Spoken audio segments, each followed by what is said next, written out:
नमस्कार, मैं अनीता दीक्षित।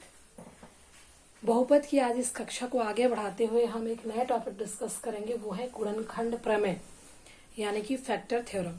इसके पहले हमने अपनी क्लास में शेषफल प्रमेय का पूरा अध्ययन किया था, उसके अनुप्रयोग, उससे रिलेटेड सवालों का अध्ययन किया था और अब हम आज स्टार्ट करेंगे गुणनखंड प्रमेय।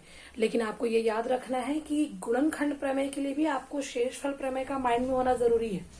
स्टेप बाय स्टेप हम चीजों को करेंगे तो आसानी से क्वेश्चन जो है सॉल्व होते जाएंगे और हमको समझ में भी आएंगी चीजें। तो सबसे पहले मैं क्या करती हूँ, गुणनखंड प्रमेय और शेषफल प्रमेय को साथ में लेके आपको समझाती हूँ। हमने एक तरफ किया था शेषफल प्रमेय। क्या बोलता था ये प्रमेय कि अगर हमारे पास कोई बहुपद एफ ऑफ एक्स है और हम इसको एक्स ऋण ए से भाग देते हैं तो प्रमेय सीधा बोलता है कि जो शेष है वो क्या होगा, एफ ऑफ ए होगा। मतलब हम सीधा यहाँ से ए का मान निकालेंगे और फलन में रख देंगे, मतलब बहुपद में एक्स की जगह ए रख देंगे और हमको सीधा शेषफल प्राप्त हो जाएगा। चलिए ठीक है।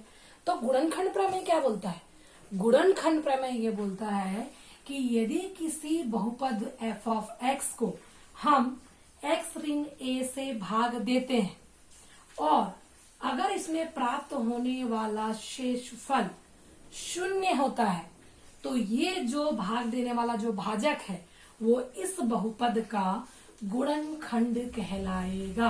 मैं एक बार फिर से रिपीट कर रही हूँ। शेषफल प्रमेय बोलता है कि एफ ऑफ एक्स को अगर एक्स ऋण ए से भाग देते हैं तो डायरेक्टली शेष जो है एफ ऑफ ए होता है।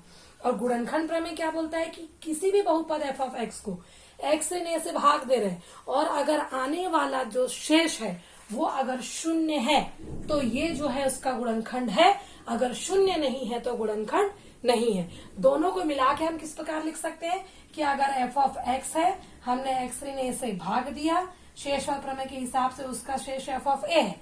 अगर इसका मान हमको 0 मिलता है तो इसका मतलब गुणनखंड जो है x माइनस ए इसका गुणनखंड है।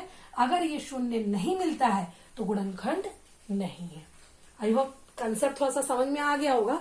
ये और अच्छे से समझ में आएगा जब हम इससे संबंधित एक प्रश्न करेंगे जो मैंने पहले से लिखा हुआ है यहाँ पे। प्रश्न क्या बोल रहा है क्या x ऋण 2 बहुपद x घात 3 ऋण 3x की घात 2 धन 4x ऋण 4 का गुणनखंड है? तो क्या इसका गुणनखंड है, चेक करना है। तो अभी हमने बोला कि गुणनखंड कैसे पता चलेगा कि अगर हम ये किसी तरह से पता लगा लें कि x ऋण 2 से इसको भाग देते समय शेष जो है 0 आ रहा है कि नहीं आ रहा है। अगर शेष 0 आ रहा होगा तो गुणनखंड होगा, अगर शेष 0 नहीं आ रहा है तो गुणनखंड नहीं होगा। और शेष कैसे निकाल सकते हैं? सीधा सीधा शेषफल प्रमेय से। तो जो दिया है उसको लिख लेते हैं। दिया गया है, क्या दिया है भाई, एफ ऑफ एक्स बहुपद दिया हुआ है, एक्स की घात 3 ऋण 3x का वर्ग धन 4x ऋण 4। भाग किससे देना है, x ऋण 2 से, x ऋण 2 से। तब शेषफल प्रमेय से, फिर से रिपीट कर रही हूं, एफ ऑफ एक्स को एक्स ऋण ए से, एफ ऑफ एक्स को एक्स ऋण ए से भाग दिया तो शेषफल होता है एफ ऑफ ए। तो अगर एफ ऑफ एक्स को एक्स ऋण 2 से भाग देंगे तो शेषफल क्या होगा, एफ ऑफ 2। तो शेषफल प्रमेय से शेषफल बराबर होना चाहिए एफ ऑफ 2।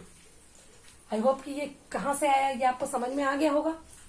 अब एफ ऑफ 2 मतलब एक्स की जगह 2 एफ एक्स है, यहां रखते जाते हैं भाई अगली लाइन में।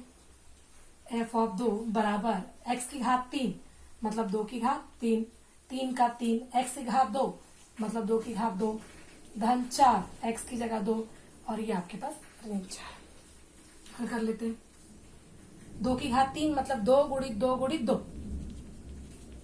अर्थात 8 ऋण 2 की घात 2 मतलब 2 की घात 2 मतलब 2 गुणित 2 अर्थात की 2 दूनी 4। चलिए ठीक है। धन 4 दूनी 8 और ये ऋण 4 हमारे पास है। हल कर लीजिए। 8 3 चौके 12 धन 8 और ये ऋण 4। अब धन धन जात वाले को आपस में जोड़िए, ऋण ऋण जात वाले को आपस में जोड़िए, क्योंकि आपको पता है समान जात वाले जुड़ते हैं। तो ये ऋण वाला है, ये ऋण वाला है, आपस में जुड़ेगा। ये धन वाला, ये धन वाला आपस में जुड़ेगा। 8 और 8 16, ऋण 12 ऋण 4 दोनों समान जाते हैं मतलब जुड़ेंगे। 12 और 4 को जोड़ा तो कितना आ गया आपका 16। बड़ी संख्या के सामने ऋण का चिन्ह था इसलिए ऋण।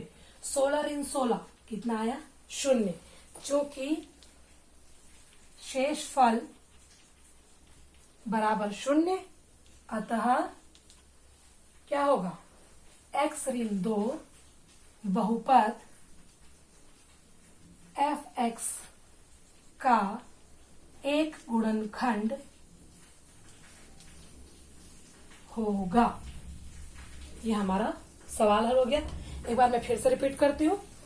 f(x) आपका दिया था प्रश्न में और पूछ रहा था कि क्या x ऋण 2 इसका गुणनखंड है। तो गुणनखंड प्रमेय से हमको मालूम है कि गुणनखंड कब कहलाता है, अगर उससे भाग देने पे शेष 0 आता है। तो मैं शेषफल प्रमेय का प्रयोग करके मैं डायरेक्ट शेष निकाल ली। क्यों? क्योंकि यहाँ से अगर इसको इससे भाग दे रहे हैं तो शेषफल प्रमेय बोलता है कि शेष जो है f(2) होगा। f(2) रखा, जहां जहां x था वहां वहां मैंने 2 जमा दिया। 2 की घात 3 ऋण 3x का वर्ग मतलब 3 की गुणित 2 की घात 2 धन 4 गुणित 2 ऋण 4। अब इसको पूरा हल कर दिया। 2 की घात 3 मतलब 8, ऋण का ऋण 3 का 3 2 की घात 2 मतलब 4, धन का धन 4 दूनी 8 और ये ऋण 4। हल किया इसको तो 8 ऋण 12 धन 8 ऋण 4 आया। धन धन वाले को आपस में जोड़ा, ऋण ऋण वाले को आपस में जोड़ा, आया 16 ऋण 16 मतलब 0। तो 0 आया मतलब शेषफल 0 आ गया।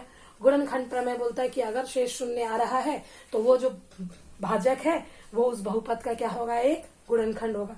एक चीज देखिए, मैंने यहाँ पे लिखा है कि बहुपद का गुणनखंड होगा और मैं बोल रही हूँ कि बहुपद का एक गुणनखंड होगा, क्योंकि एक बहुपद के कितने गुणनखंड होंगे ये हम कैसे पता लगाते हैं, हमेशा अधिकतम घात से।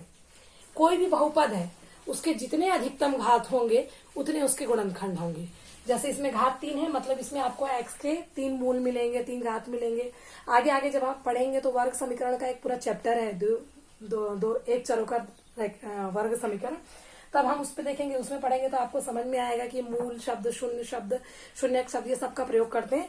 अभी फिलहाल हम ये कि उसने एक चेक करने के लिए बोला था तो हमने एक चेक करके बता दिया कि ये इसका गुणनखंड होगा। अगर ये 0 नहीं आता शेषफल तो हम लिखते कि क्योंकि ये 0 नहीं है इसलिए ये इसका गुणनखंड नहीं होगा। तो चलिए, आई होप कि आपको समझ में आया होगा। अगर नहीं समझ में आएगा तो आप मेरे नीचे कमेंट में लिख सकते हैं कि क्या परेशानी है, फिर मैं आपको उसको नेक्स्ट क्लास में और अच्छे से रिपीट कर दूंगी। चलिए अब दूसरे प्रश्न पे आते हैं हम। दूसरा प्रश्न में गुणनखंड प्रमेय और शेषफल के प्रमेय से उपयोग से ही बनेगा। आपके पाठ्य पुस्तक में 2 टाइप के क्वेश्चन है गुणनखंड और शेषफल प्रमेय को मिला के। तो आप देखेंगे कि ये जो प्रश्न है सेकंड मैंने पहले से लिखा हुआ है कि यदि x ऋण 1 x का वर्ग धन x धन k का एक गुणनखंड है। आप ध्यान रखिएगा, पहले प्रश्न में बोला था कि क्या इसका गुणनखंड है और दूसरे प्रश्न में क्या बोला, पहले से बता रहा है कि हाँ x ऋण 1 जो है इसका गुणनखंड है।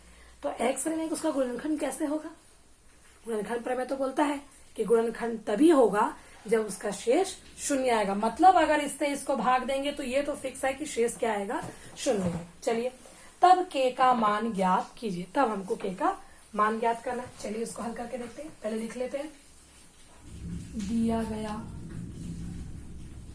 बहुपद क्या है भाई, f(x) बराबर x का वर्ग धन x धन k। अब क्या बोल रहा है, गुणनखंड दिया हुआ है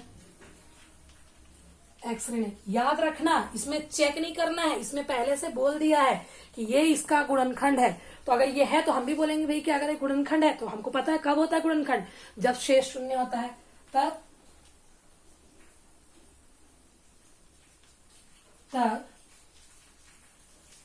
गुणनखंड प्रमेय से, अगर गुणनखंड है तो गुणनखंड प्रमेय लगेगा।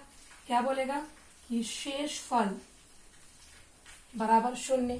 तो शेषफल क्या आएगा, शेषफल प्रमेय से डायरेक्ट निकाल सकते हैं। f(x) को x ऋण a से भाग देते हैं तो शेष आता है f(a). तो यहाँ f(x) को किससे भाग दे रहे हैं, x ऋण 1 से, x ऋण 1 से। तो यहाँ क्या आएगा f(1). तो चलिए ये बराबर क्या आना चाहिए, 0। f(1) क्या है, जहां जहां x होगा वहां वहां 1 रखेंगे तो f(1) मिल जाएगा। तो x का वर्ग मतलब 1 का वर्ग धन 1 धन k बराबर 0। एक का वर्ग मतलब एक गुणित एक, एक एकम एक, धन एक धन के बराबर शून्य, एक और एक दो, धन के बराबर शून्य। मुझे के का मान चाहिए तो मैं उसको बाएं पक्ष में रखूंगी, जो एक्स्ट्रा है मैं उधर ट्रांसफर कर देती हूँ, पक्षांतर कर देती हूँ, बराबर आया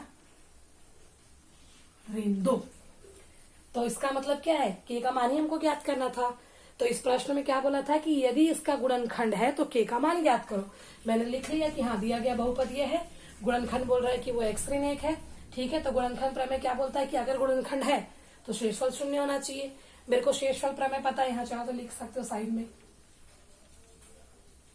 शेषफल प्रमेय से, शेषफल प्रमेय से मैं डायरेक्ट शेष निकाल रही हूँ। क्या होगा शेष, एफ ऑफ 1, क्यों, क्योंकि x ऋण 1 से भाग देना है तो एफ ऑफ 1 होगा। एफ ऑफ 1 कैसे निकाल सकती हूँ, जहां जहां x है वहां वहां में 1 रख दूं, 1 का वर्ग धन 1 धन के बराबर शून्य, 1 का वर्ग 1 धन 1 धन के बराबर शून्य, 1 और 1 को जोड़ा आया 2, 2 धन के बराबर शून्य, 2 को उधर पक्षांतर किया तो धन 2 था तो उधर जाके ऋण 2 हो गया, के बराबर ऋण 2। आगे हल कुछ होगा नहीं, यही हमारा क्या है उत्तर है। तो ये आपके 2 क्वेश्चन थे, जिसमें पहले क्वेश्चन में चेक करने के लिए बोला गया था कि क्या ये गुणनखंड है, और दूसरा प्रश्न ऐसा था कि जिसमें पहले से बता दे रहा था कि गुणनखंड है तो अब के का मान ज्ञात कीजिए। इसी तरह कुछ और प्रश्न होंगे जहाँ पे के की जगह कुछ और अचर पद ले लेगा, एम ले लेगा, एन ले लेगा या ए ले लेगा, बोलेगा ए का मान ज्ञात कीजिए, गुणनखंड है। तो इसी के आधार पे मेरे ख्याल से आप में बस इतने ही टाइप के जो क्वेश्चन है गुणनखंड से रिलेटेड, कुछ और हम करेंगे मध्य पद को तोड़ने वाला। बाकी शेषफल प्रमेय और गुणनखंड का कॉम्बिनेशन वाला जो क्वेश्चन था वो यही 2 टाइप के ही क्वेश्चन आपके बुक में है। आप उन क्वेश्चनों को हल करिए, आगे जो भी समस्या होगी आप क्वेश्चन पूछ सकते हैं। अगर कोई दिक्कत है तो आप कमेंट में उसको लिख भी सकते हैं। Thank you.